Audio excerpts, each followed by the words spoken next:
Our first proclamation, the Word of God, is in Romans chapter 5. The reading. Therefore, just as through one man's sin entered the world, and death through him, through sin, and thus death spread to all men because all sinned. For if by the one man's offense many died, much more the grace of God and the gift by the grace of the one man, Jesus Christ, abounded to many. For if by the one man's offense death reigned through the one, much more those who receive abundance of grace and of the gift of righteousness will reign in life through the one Jesus Christ. Therefore, as through one man's offense judgment came to all men, resulting in condemnation, even so through one man's righteous act the free gift came to all men, resulting in justification of life. For as by one man's disobedience many were made sinners, so also by one man's obedience many will be made righteous. But where sin abounded, grace abounded much more, so that as sin reigned in death, even so grace might reign through righteousness to eternal life through Jesus Christ our Lord. The word of the Lord. Thanks be to God. Please stand for our responsorial psalm. Our response, Here I am, Lord, I come to do your will. Together, Here I am, Lord, I come to do your will. Sacrifice and offerings you did not desire. Your ears you have opened. Burnt offerings and sin offering you did not require. Then I said, Behold, I come. Response. Here I am, Lord, I come to do your will. In the scroll of the book it is written for me, I delight to do your will, O my God, and your law is within my heart. Response. Here I am, Lord, I come to do your will. I have proclaimed the good news of righteousness in the great congregation.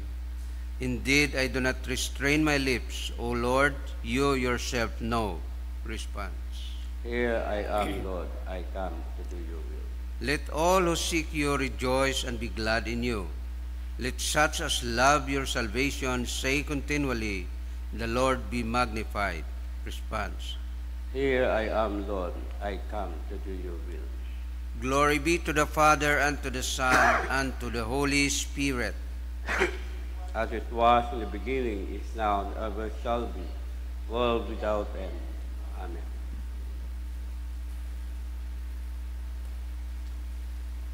The Lord be with you. The Holy Gospel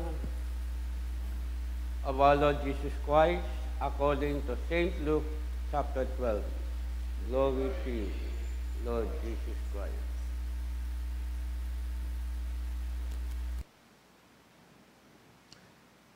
Let your ways be girded and your lamps burning, and you yourselves be like men who wait for their master, when he will return from the wedding, that when he comes and knocks, they may open to him immediately. Blessed are those servants whom the master, when he comes, will find watching. Surely I say to you that he will gird himself and have them sit down to eat, and will come and serve them.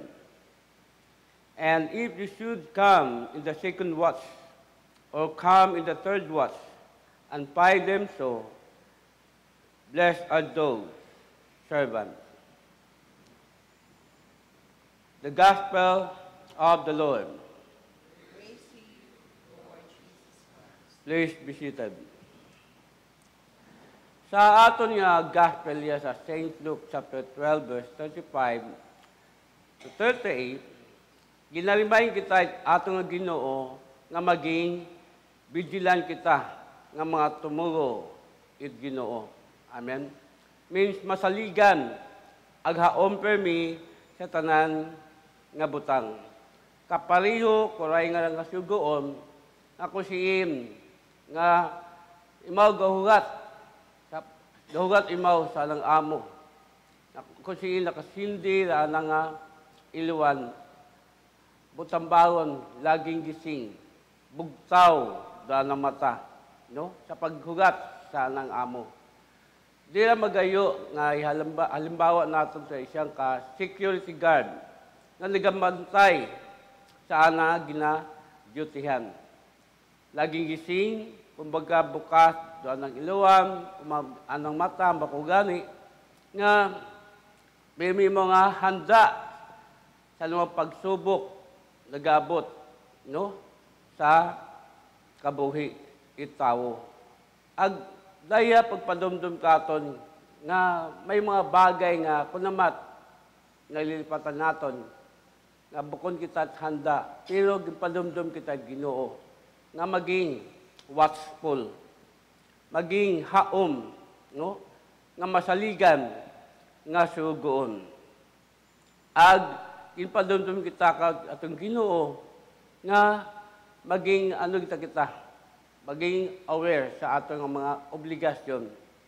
May mangod, kung dahon naton sa atong kabuhi spiritual, do question, haon ba kita sa pag-abot ko atong Ginoo?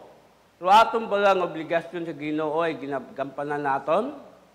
Do aton nga commitment sa atong ministry? Masaligan ba kita nga sumunod o sugoon it atong Ginoo? At kita magkaroon na kasayod kung ginahimo naton o wa. Nadumduman ko anay, sabaw pa ko sa butika it mga bugong. Nakita ko sa akong amo nga masaligan ko na ako nga magtrabaho. Ngani, sa pagkita kakon, hinabay na ako, pwede ba, willing ka ba nga maging bukod na doon ba na mga obrahon nga pag ba ikaw i-assign sa ibang nga obrahon halimbawa sa stock it mga gatas any brand ikaw magbuyot no pag maghandol mag-display kung ano wauna i-display mo after ka balik mo sa butika. Ayan ba ko, sige ma, kung kaya sa ngawas, willing matako. Ang bukod na doon yun, ay gin-assign, ano pa na ako sa mga pag-recording, no? 8 mga tape, katuan na yung mga Betamax. 3C kabilog, pang 14 sa head player, kung paano ma-operate din yung nga pelikula, no? Siyang kapelikula, 3C mo nga, mahimo. Ngani, nalipay ro ang among pagkitaba ako nga raw, obedient, haom. Kung ano ginapabot ka ako, willing to ay ako makatong isip ay kung ano ang akong masayran, basta kantigo ako, maka-experience ako sa ring mga butang, agad pag-abot sa ulihe, may ako ma-idea ba, nga ano akong brahon, nani, nakita lang sa kabuhi nga, abok nga sayran, pag-abot sa pagpangabuhi. Agday pagpadumdum ka ito, may manghod. Na, lo akong point ka lang, nga, maging, kung ba kita, maging willing, magbaton, kung ano ginapabot ka ito. Yabigid sa atong Ginoo, nga masaligan kita sa atong mga obligasyon. Agdaya, ginpadundon kita, itay atong Ginoo, nga habang gahugat kita sa atong Ginoo, padayon kita maging haom sa pagserbisyo sa Diyos na may kalipay sa atong kabusuon, nga haom kita permi sa pagserbisyo kana. Ang hamay nanay sa verse 38, bulahan do tawo habang ubra sa ubrahon atong Ginoo habang gawat ay padayon kita nagaserbisyo sa Dios. Bukod lamang sa pagbantala ng Ebanghelyo, no? Nga maging masaligan kita sa ring butang. Do atong mga obligasyon sa Ginoo ya simbahan. Bukod lamang sa guwa, sa pamilya, sa trabaho o ano man negosyo, ay maging haom kita sa tanan ni oras. Agos sa pag-abot, ipagsubok sa atong kabuhi, ay may idea rin kita. Una, yung pagsalig sa Diyos. Dahil kung huwag kita pagsalig sa Diyos, di natin da maobra.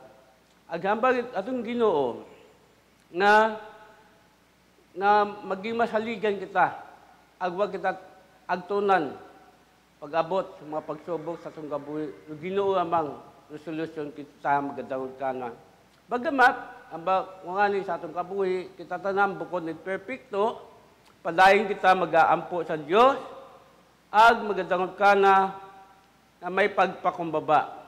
Agod, kita patawaran ko atong Ginoo.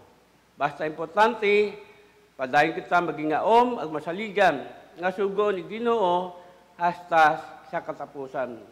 Kung madumduman naton, do atong 10 virgins, no? Ay makita naton niya mga 5 bukod sa pero 5 kaumta. Padayon nagasindir anda nga ilawan. Kumbaga naging naging watchful sanda pag-abot ko atong Ginoo. Mauman sa atong kabuhi.